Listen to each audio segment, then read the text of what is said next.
പ്രിയ വിദ്യാർത്ഥി സുഹൃത്തുക്കളെ എല്ലാവർക്കും ഇൻട്രയിലേക്ക് സ്വാഗതം. ഞാൻ രാജേഷ് സാർ. നമ്മൾ കഴിഞ്ഞ ക്ലാസ്സിൽ ഐക്യരാഷ്ട്രസഭയുടെ എല്ലാ പ്രത്യേക ഏജൻസികളും പഠിച്ച് അവസാനിപ്പിച്ചു.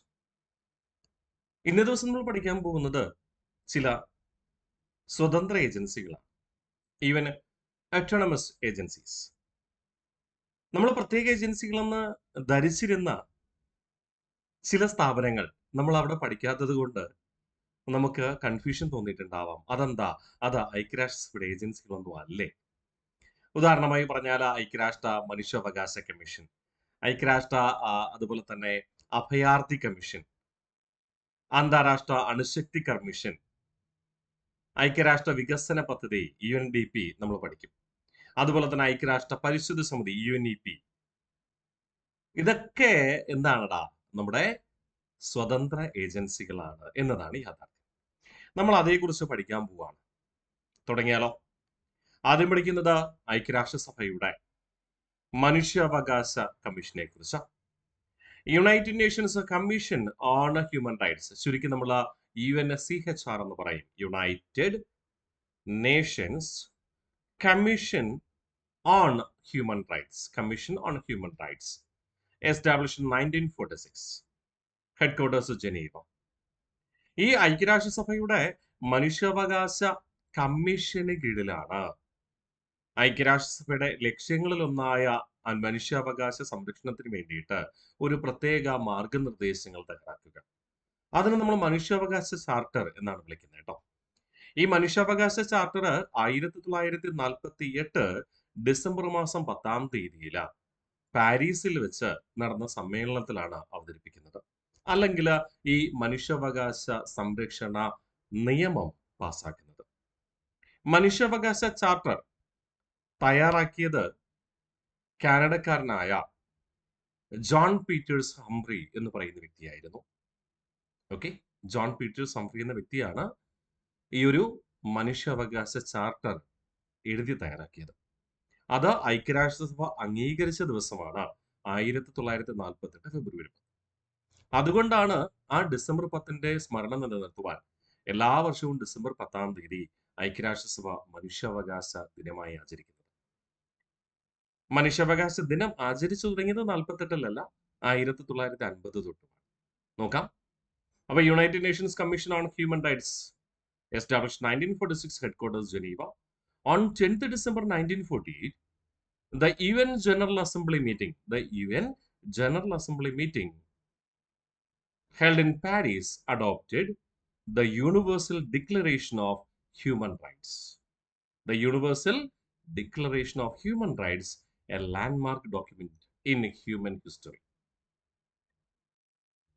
മനുഷ്യരാശിയിലെ സുപ്രധാന അധ്യായമായ മനുഷ്യാവകാശ പ്രഖ്യാപനം, ഹ്യൂമൻ റൈറ്റ്സ് ചാർട്ടർ അഥവാ ഹ്യൂമൻ റൈറ്റ്സ് പ്രഖ്യാപിക്കുന്നത് ഏത് ദിവസമാണ്? 1948 ഡിസംബർ 10-നായിരുന്നു. ആ ഹ്യൂമൻ റൈറ്റ്സ് ഡ്രാഫ്റ്റ് എഴുതി തയ്യാറാക്കിയത് ആരെന്ന് ചോദിച്ചാൽ, ഡ്രാഫ്റ്റ്മാൻ ആരെന്ന് ചോദിച്ചാൽ കാനഡക്കാരനായ ജോൺ പീറ്റേഴ്സ് ഹംഫ്രി. ഓക്കെ അല്ലേ? On 10th December 1948, the UN General Assembly meeting held in Paris adopted the Universal Declaration of Human Rights, a landmark document in human history. Principal architect John Peters Humphrey, Canadian citizen. Members 47. അപ്പോൾ ഐക്യരാഷ്ട്രസഭയുടെ മനുഷ്യാവകാശ കമ്മീഷനിലെ ആകെ അംഗസംഖ്യ 47 ആണ്. ഐക്യരാഷ്ട്രസഭയുടെ മനുഷ്യാവകാശ കമ്മീഷന്റെ പിൻഗാമി, സക്സസർ എന്ന് കണക്കാക്കുന്നത് യുണൈറ്റഡ് നേഷൻസ് ഹ്യൂമൻ റൈറ്റ്സ് കൗൺസിലിനെയാണ്. അത് കമ്മീഷൻ എന്ന വാക്ക് എന്താക്കി മാറ്റി? കൗൺസിലാക്കി മാറ്റി. Okay, united nations human rights council successor അഥവാ പിൻഗാമി എന്നറിയപ്പെടുന്നത് united nations human rights council ആണ്. രൂപീകരിച്ചത് 2006 മാർച്ച് മാസം 15-ാം തീയതി. Even body working for human rights, united nations human rights office of the high commissioner. മനുഷ്യാവകാശ പ്രവർത്തനങ്ങൾക്ക് വേണ്ടിയിട്ട് പ്രവർത്തിക്കുന്ന ഐക്യരാഷ്ട്രസഭയുടെ പ്രത്യേക സംവിധാനമാണ് എന്നിവയിൽ അറിയപ്പെടുക united nations human rights office of the high commissioner. United nations human rights office of the high commissioner. International human rights day കണക്കാക്കുന്നത് 10th ഡിസംബർ ആണ്. നമ്മൾ പറഞ്ഞു 1950 മുതലാണ് ആചരിച്ചു തുടങ്ങിയത്. International Human Rights Day, December 10. UN began celebrating Human Rights Day from 1950. International Year of Human Rights, 1968. ഐക്യരാഷ്ട്രസഭ മനുഷ്യാവകാശ വർഷമായി പ്രഖ്യാപിച്ചത് 1968.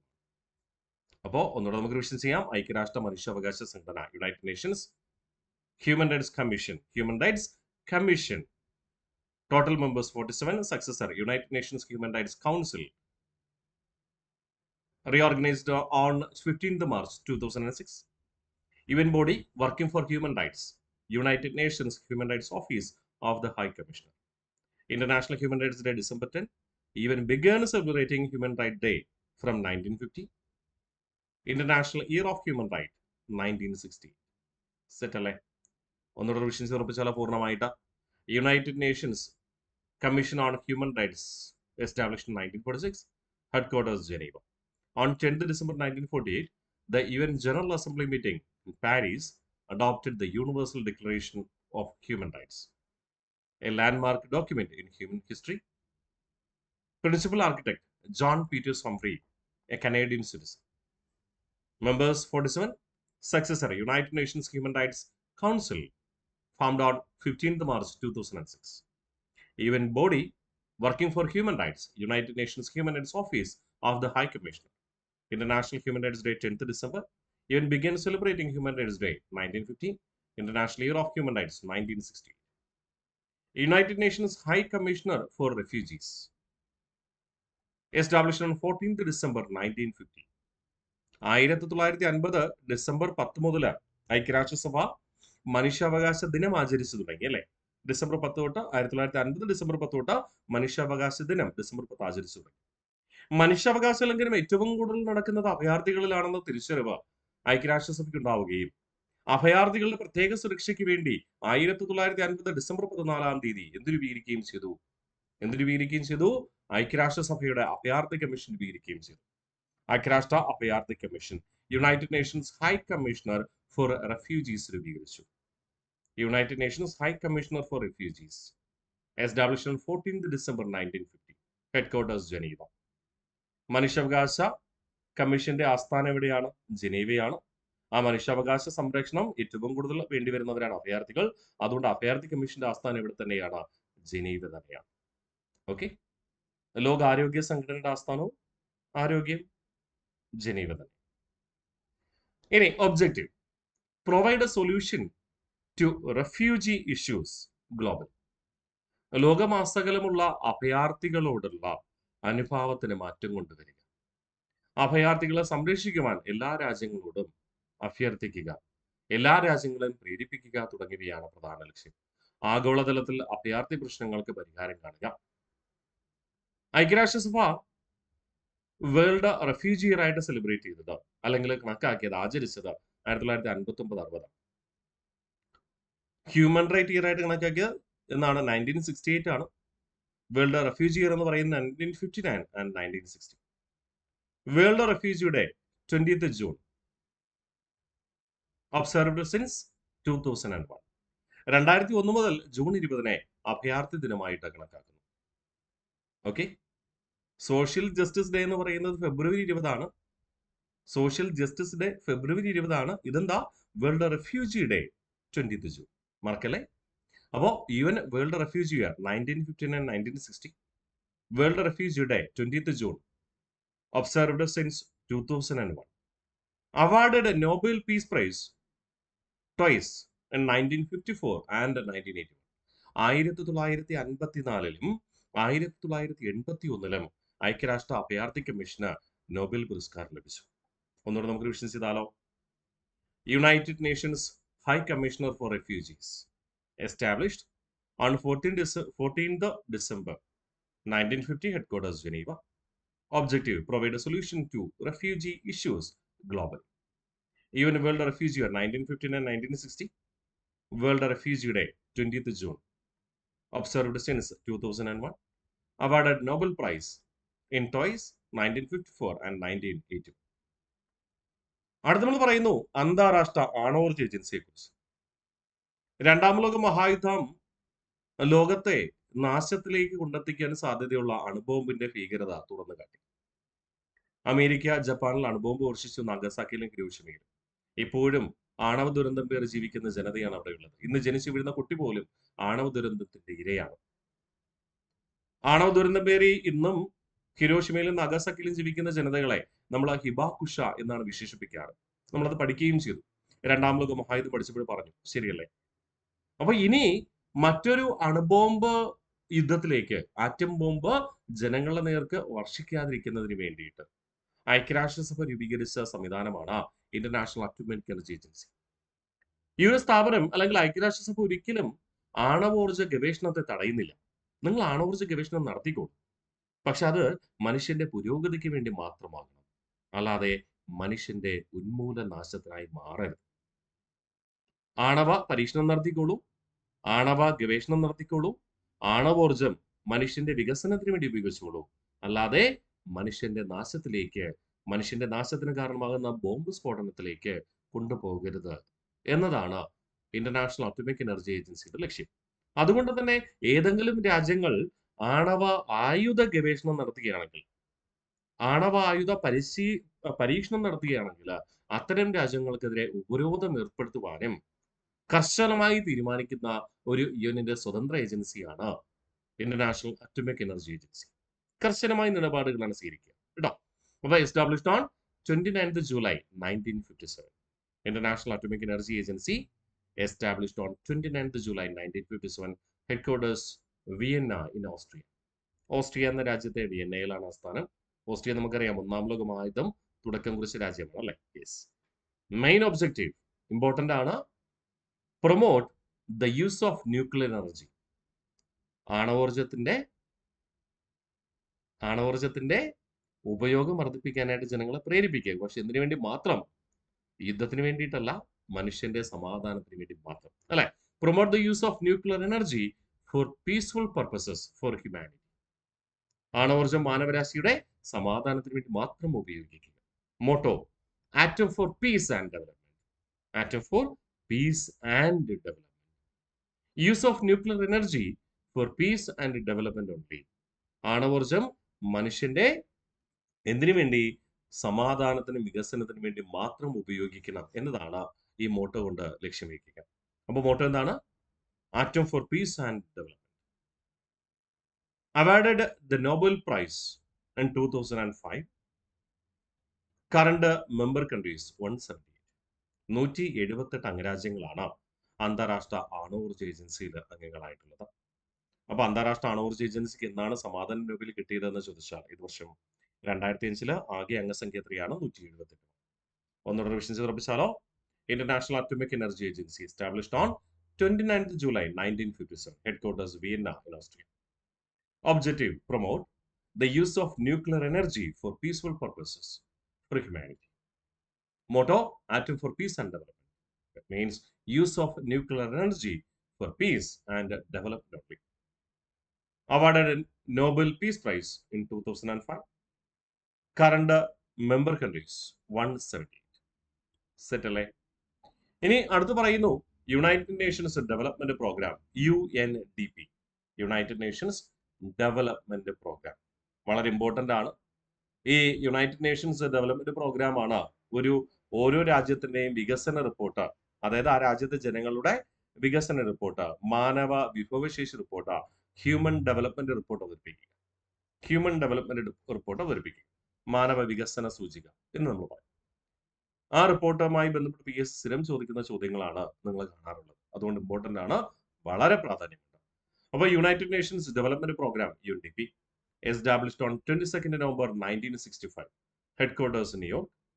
Objective: assist developing countries, വികസ്വര രാജ്യങ്ങൾ, assist developing countries in enhancing natural resources and human capabilities. അപ്പോ UNDPയുടെ പ്രധാന ലക്ഷ്യം എന്തെന്ന് ചോദിച്ചാൽ പ്രകൃതി സമ്പത്തും അതുപോലെ തന്നെ മനുഷ്യ വിഭവശേഷിയും വർദ്ധിപ്പിക്കുവാൻ വികസ്വര രാജ്യങ്ങളെ, ഡെവലപ്പിംഗ് കൺട്രീസിനെ, വികസ്വര രാജ്യങ്ങളെ സഹായിക്കാം. പ്രകൃതി സമ്പത്തും മനുഷ്യ വിഭവശേഷിയും വർദ്ധിപ്പിക്കുവാൻ വികസ്വര രാജ്യങ്ങളെ സഹായിക്കുക എന്നതാണ് ആരുടെ ലക്ഷ്യം? യുണൈറ്റഡ് നേഷൻസ് ഡെവലപ്മെന്റ് പ്രോഗ്രാം UNDPയുടെ ലക്ഷ്യം. ഇപ്പൊ നിലവിലെ സ്ഥിതി എന്തെന്നറിഞ്ഞാലല്ലേ അതെ സഹായിക്കാൻ പറ്റത്തുള്ളൂ. പുരോഗതിയിലേക്ക് കൊണ്ടുവരാൻ പറ്റത്തുള്ളൂ. നിലവിൽ നമ്മൾ എത്രത്തോളം പഠിച്ചു എന്ന് നമുക്ക് മനസ്സിലായാലല്ലേ ഇനി എത്രത്തോളം പഠിക്കാനുണ്ട് എന്നറിയാൻ പറ്റുള്ളൂ. ശരിയല്ലേ? അപ്പൊ വികസ്വര രാജ്യങ്ങൾ നിലവിലെ പ്രകൃതി സമ്പത്തും മാനവ വിഭവശേഷിയും എങ്ങനെയാണ് ഉപയോഗിച്ചിട്ടുള്ളത് എന്ന് തിരിച്ചറിയുകയും തുടർന്ന് മെച്ചപ്പെട്ട രീതിയിലേക്ക് കൊണ്ടുവരികയും ചെയ്യണം. അതുകൊണ്ട് ഈ UNDP ഒരു സൂചിക പുറത്തിറക്കുന്നു. Since 1990 publishes the human development report. 1990 മുതൽ UNDP എന്ത് പ്രസിദ്ധീകരിക്കുന്നു? ഹ്യൂമൻ ഡെവലപ്മെന്റ് റിപ്പോർട്ട് പ്രസിദ്ധീകരിക്കുന്നു. ഇതിനു വേണ്ടിയിട്ടാ ഓരോ രാജ്യങ്ങളും അവരുടെ നിലവിലെ സ്ഥിതി മനസ്സിലാക്കുന്നതിനും പ്രോഗ്രസിലേക്ക് രാജ്യങ്ങൾ എത്തിച്ചേരുന്നതിനും കൃത്യമായി അത് പരിശോധിക്കുന്നതിനും വേണ്ടിയിട്ട്. Criteria used to determine a country's human development. ഒരു രാജ്യത്തിന്റെ മാനവ വിഭവശേഷി പരിശോധിക്കുന്നതിന് പ്രധാനപ്പെട്ട 4 കാര്യങ്ങളാണ് പരിഗണിക്കുക. 1 സാക്ഷരത, 2 വിദ്യാഭ്യാസം. സാക്ഷരതയും വിദ്യാഭ്യാസവും രണ്ടും തന്നെയാണ്, സംശയം വേണ്ട. ലിറ്ററസി എന്ന് പറഞ്ഞാൽ അക്ഷരാഭ്യാസം. ഏതെങ്കിലും ഒരു ഭാഷ എഴുതുവാനോ വായിക്കാനോ അറിയാമെങ്കിൽ അത് ലിറ്ററസി, സാക്ഷരതയാണ്. എന്നാൽ നിശ്ചിത യോഗ്യതകളോടുകൂടി പരീക്ഷകൾ പാസ്സാവുന്നതിനെയാണ് നമ്മൾ എഡ്യൂക്കേഷൻ എന്ന് വിളിക്കുക. ഏതെങ്കിലും പ്രത്യേക മേഖലയെക്കുറിച്ച് ആധികാരികമായി പഠിക്കുന്നതിനെയാണ് എഡ്യൂക്കേഷൻ എന്ന് വിളിക്കുക. പിന്നെ സാക്ഷരതയാണ് വിദ്യാഭ്യാസത്തിലേക്ക് വഴിതെളിക്കുന്നത്. വിദ്യാഭ്യാസം, മെച്ചപ്പെട്ട വിദ്യാഭ്യാസം കിട്ടിയാൽ എന്ത് സംഭവിക്കും? മെച്ചപ്പെട്ട ജീവിത നിലവാരം ഉണ്ടാവും. ശരിയല്ലേ? ആ ജീവിത നിലവാരം മനുഷ്യന്റെ ആയുസ്സിനെ സ്വാധീനിക്കുകയും ചെയ്യും. അപ്പോൾ പ്രധാനപ്പെട്ട 4 കാര്യങ്ങളാണ് പരിശോധിക്കുക: literacy, education, life expectancy, standard of living. Life expectancy and standard of living. ഈ 4 കാര്യങ്ങളാണ് ചോദിക്കുക. PSC ചോദിച്ചിട്ടുണ്ട്. UNDP തയ്യാറാക്കുന്ന മാനവ വിഭവ ശേഷി റിപ്പോർട്ടിൽ ഉൾപ്പെടുത്തിയിട്ടുള്ള കാര്യങ്ങളിൽ താഴെ പറയുന്നതിൽ ഏതൊക്കെയാ? സാക്ഷരത, വിദ്യാഭ്യാസം, മാനവ വിഭവശേഷി പരിശോധിക്കാൻ പിന്നെ എന്ത് ഉപയോഗിക്കും? ആയുർദൈർഘ്യവും ജീവിത നിലവാരം, സ്റ്റാൻഡേർഡ് ഓഫ് ലിവിംഗ്. മറക്കരുത്. 2025 human development index. First Iceland. India in 130th position. ഇന്ത്യയുടെ റാങ്ക് എത്രയാ? 130 ആണ്. 1ാമത്തെ റാങ്ക് ഐസ്ലാൻഡ്. മറക്കരുത്. PSC സ്ഥിരം ചോദിക്കുന്നതാണ്. 1ാം സ്ഥാനം ചോദിക്കാറുണ്ട്, ഇന്ത്യയുടെ റാങ്ക് ചോദിക്കാറുണ്ട്. Since 1990 publishes the Human Development Report. Criteria used to determine a country's human development: literacy, education, life expectancy, standard of living. 2025 Human Development Index. First place Iceland, 130th place India. ഒന്നുകൂടെ നമുക്ക് revision ചെയ്താലോ? United Nations Development Programme UNDP established on 22nd November 1965. Headquarters New York. Objective: assist developing countries in enhancing natural resources and human capabilities. Since 1990 publishes the Human Development Report. Criteria used to determine a country's human development: literacy, education, life expectancy, standard of living. In 2025 Human Development Index HDI. First place Iceland, 130th place India. United Nations Environment Programme UNEP. സ്ഥിരം PSC ചോദിക്കുന്ന മറ്റൊരു ചോദ്യമാണ് UNEPയെ കുറിച്ച്, അല്ലെ? ഐക്യരാഷ്ട്ര പരിസ്ഥിതി സമിതി, united nations എൻവയോൺമെന്റൽ programme, established on 5th June 1972. അതിന്റെ ഓർമ്മയ്ക്കായിട്ടാണ് വേൾഡ് എൻവയോൺമെന്റൽ ഡേ ആയിട്ട് June 5th കണക്കാക്കുക. ഓക്കെ, ലോക പരിസ്ഥിതി ദിനമെന്നാണ്. June 5 മറക്കും പോകരുത്. എന്തുകൊണ്ടാണ് ആചരിക്കുക? ഐക്യരാഷ്ട്രസഭയുടെ പരിസ്ഥിതി സംഘടന രൂപീകരിച്ചത് 1972 June 5. അതിന്റെ ഓർമ്മയ്ക്കായിട്ട്. Headquarters Nairobi, Kenya. Motto: environment for development. Environment for development. Objective: implement എൻവയോൺമെന്റൽ പ്രൊട്ടക്ഷൻ ആൻഡ് ഡെവലപ്മെന്റ് ഇനിഷ്യേറ്റീവ്. പരിസ്ഥിതി സംരക്ഷണവും വികസനവും ഏറ്റെടുത്ത് നടപ്പിലാക്കുക. നിലവിലെ പരിസ്ഥിതിയെ സംരക്ഷിക്കുക, അതോടൊപ്പം ആ പരിസ്ഥിതിയെ മെച്ചപ്പെട്ട രീതിയിൽ വികസിപ്പിക്കുക എന്നതും ലക്ഷ്യമാണ്. ഓക്കെ, അപ്പോൾ പരിസ്ഥിതി സംരക്ഷണവും വികസനവും ഏറ്റെടുത്ത് നടപ്പിലാക്കുക എന്നതാണ് UNEPയുടെ പ്രധാന ലക്ഷ്യമെന്ന് പറയുക. ഓക്കെ അല്ലേ? ഒന്നുകൂടെ നമുക്ക് റിവിഷൻ ചെയ്യാം. United Nations Environment Programme UNEP established on 5th June 1972. Headquarters Nairobi in Kenya. Motto: Environment for Development. Objective: Implement environmental protection and development initiative. World Environment Day June 5th. Settle. ഇനി അടുത്ത നമ്മൾ പറയുന്നു United nations population fund. Population, ജനസംഖ്യ. ജനസംഖ്യാ നയങ്ങൾ വിവിധ രാജ്യങ്ങൾ വിവിധ കാഴ്ചപ്പാടുകൾ സ്വീകരിക്കാറുണ്ട്. ചില രാജ്യങ്ങളുടെ ജനസംഖ്യാ നയം പിൽക്കാലത്ത് ഒരുപാട് ബുദ്ധിമുട്ട് സൃഷ്ടിക്കാറുണ്ട്. ഫോർ എക്സാമ്പിൾ, ചൈനയുടെ ഒരു ജനസംഖ്യാ നയമായിരുന്നു ഇനി മുതൽ ഒരു കുടുംബത്തിൽ ഒരു കുട്ടി മതി, അങ്ങനെ പ്രഖ്യാപിച്ചു. പക്ഷെ നിലവിലെ സാഹചര്യത്തിൽ ചൈനയില് വാർദ്ധക്യമെത്തിയ ജനങ്ങളുടെ എണ്ണം വളരെ കൂടുതലും യുവജനങ്ങൾ വളരെ കുറവും. അപ്പോ ഇത്തരം പദ്ധതികള്, പ്രഖ്യാപനങ്ങള്, നയങ്ങളൊക്കെ മിക്കവാറും രാജ്യങ്ങളൊക്കെ പ്രഖ്യാപിക്കാറുണ്ട്, നടപ്പിലാക്കാൻ ശ്രമിക്കാറുണ്ട്. അത്തരം പോളിസികൾ പരിശോധിച്ച് വേണ്ട കൃത്യമായ മാർഗനിർദ്ദേശം നൽകുക എന്നതാണ് എന്തിന്റെ ലക്ഷ്യം? യുണൈറ്റഡ് നേഷൻസ് പോപ്പുലേഷൻ ഫണ്ടിന്റെ ലക്ഷ്യം. Established in 1969, headquarters New York. Objective: address population related programmes and issues. ജനസംഖ്യയുമായി ബന്ധപ്പെട്ട പരിപാടികള്, അതോടൊപ്പം പ്രശ്നങ്ങൾ എന്നിവ പരിഹരിക്കും. ഓക്കെ, അപ്പോൾ address population related programmes and issues. ജനസംഖ്യയുമായി ബന്ധപ്പെട്ട നയങ്ങൾ പരിശോധിക്കുക, ആ നയങ്ങളിൽ എന്തെങ്കിലും പോരായ്മ ഉണ്ടെങ്കിൽ അത് പരിഹരിക്കുകയും ചെയ്യുക. അതാണ് ലക്ഷ്യം. മറക്കില്ലല്ലോ. Yes, good. ഒന്നുകൂടെ നമുക്ക് വിഷയം ഉറപ്പിക്കാം. United nations population fund established 1969, headquarters New York. Main objective: address population related programmes and issues. അടുത്ത് പറയുന്നു international civil aviation organisation, ICAO. നമുക്കറിയാം ഇന്ത്യയിലുള്ള ആഭ്യന്തര വിമാന കമ്പനികളുണ്ട്, അന്തർദേശീയ വിമാന കമ്പനികളുണ്ട്. ഇപ്പൊ നമുക്ക് അമേരിക്കയിൽ പോകണം, ഇന്ത്യയിൽ നിന്ന് വിമാനം കയറി അമേരിക്കയിലേക്ക് പോകണം. ഈ അമേരിക്ക നമ്മുടെ അയൽ രാജ്യമാണോ? അല്ല. കുറെ രാജ്യങ്ങളുടെ ആകാശപാത നമുക്ക് ഉപയോഗിക്കേണ്ടി വരും, അല്ലെ? അപ്പൊ സ്വാഭാവികമായിട്ട് ആകാശ യാത്ര നടത്തുമ്പോഴാ, വൈമാനിക യാത്ര നടത്തുമ്പോൾ സ്വാഭാവികമായിട്ട് നമുക്ക് മറ്റു രാജ്യങ്ങളുടെ സഹകരണം കൂടിയേ തീരും. അവരുടെ അനുമതി ഉണ്ടെങ്കിൽ മാത്രമേ ആ രാജ്യങ്ങളുടെ മുകളിൽ കൂടെ സഞ്ചരിക്കാൻ പറ്റൂ. അല്ലെങ്കിൽ അവരുടെ സൈന്യം, പ്രതിരോധ മേഖല എന്ത് ചെയ്യാം, ഇവ ആക്രമിച്ചു തീർക്കാം. അതിനുവേണ്ടിയുള്ള ഒരു അന്തർദേശീയ സഹകരണത്തിന് വേണ്ടിയുള്ള സ്ഥാപനമാണ് ഇന്റർനാഷണൽ സിവിൽ ഏവിയേഷൻ ഓർഗനൈസേഷൻ. ഐക്യരാഷ്ട്ര സഭയുടെ കീഴിൽ രൂപീകരിക്കപ്പെട്ട വ്യോമയാന സംഘടന ഇന്റർനാഷണൽ സിവിൽ ഏവിയേഷൻ ഓർഗനൈസേഷൻ. ആഗോള സിവിൽ വ്യോമയാന മേഖലയുടെ സുസ്ഥിരമായ വളർച്ച സുഗമമാക്കുക. അവിടെ സിവിൽ വ്യോമയാനം എന്ന് നമ്മൾ പ്രത്യേകിച്ച് എടുത്ത് പറയും. കാരണം സൈനിക നീക്കത്തിന് വേണ്ടിയിട്ടല്ല, ജനങ്ങളുടെ ആകാശപാത സുഗമമാക്കുക എന്നാണ് ലക്ഷ്യം. Facilitate the sustainable growth of the global civil aviation sector. Civil aviation sector, പൊതുജനങ്ങളുടെ ആകാശ സഞ്ചാരത്തിന് വേണ്ടി. ഓക്കെ, അപ്പൊ international civil aviation established on 4th April 1947. Headquarters കാനഡയിലെ മോൺട്രിയൽ ആണ്. Objective: facilitate the sustainable growth of the global civil aviation sector. International civil aviation day 7th December. 1947 April 4 civil aviation organisation രൂപീകരിക്കുന്നതെങ്കിലും civil aviation day ആയിട്ട് കണക്കാക്കുന്നത് എന്നാണ് December 7 ആണ്. അത് ദയവായി ഓർമ്മിക്കാം. ഒന്നുകൂടെ നമുക്ക് റിവിഷൻ ചെയ്ത് ഉറപ്പിച്ചാലോ? International civil aviation organisation established on 4th April 1947, headquarters Montreal in Canada.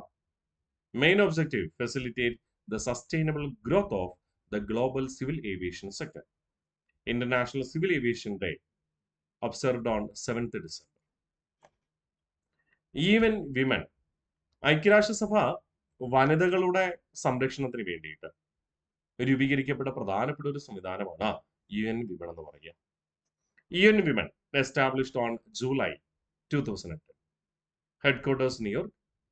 Specialized UN agency working for welfare of women. Specialized UN agency working for welfare of women.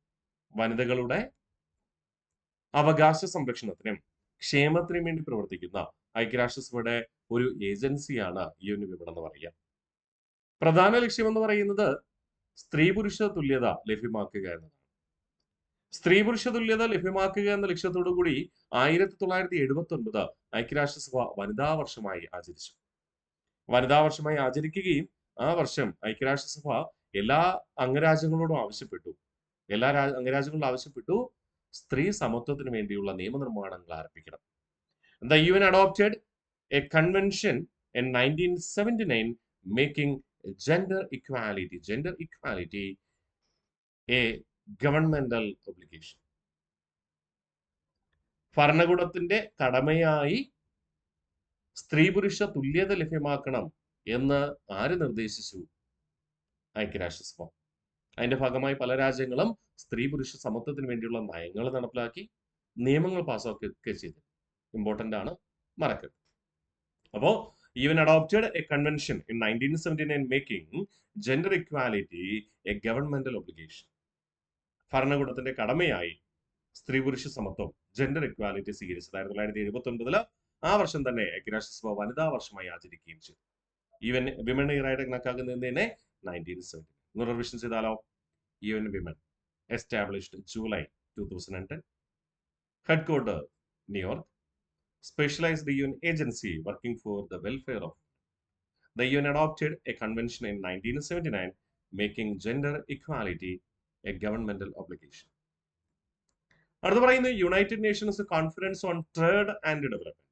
United nations conference on trade and development, UNCTAD.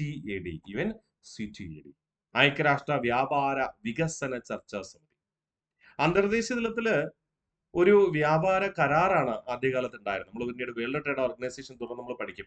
അവിടെ നമ്മൾ പഠിക്കും ആദ്യകാലത്ത് ഒരു കരാറാണ് ഉണ്ടായിരുന്നത്. ആ കരാറിന്റെ അടിസ്ഥാനത്തിലാണ് രാജ്യങ്ങൾ തമ്മിൽ പ്രവർത്തിച്ചിരുന്നത്. ആ ഒരു കരാറുണ്ട് എന്നതുകൊണ്ട് തന്നെ രാജ്യങ്ങൾ തമ്മിലുള്ള സഹകരണത്തിനൊന്നും സാധ്യതയില്ല എന്ന് ആര് മനസ്സിലാക്കി? ഐക്യരാഷ്ട്രസഭ മനസ്സിലാക്കി.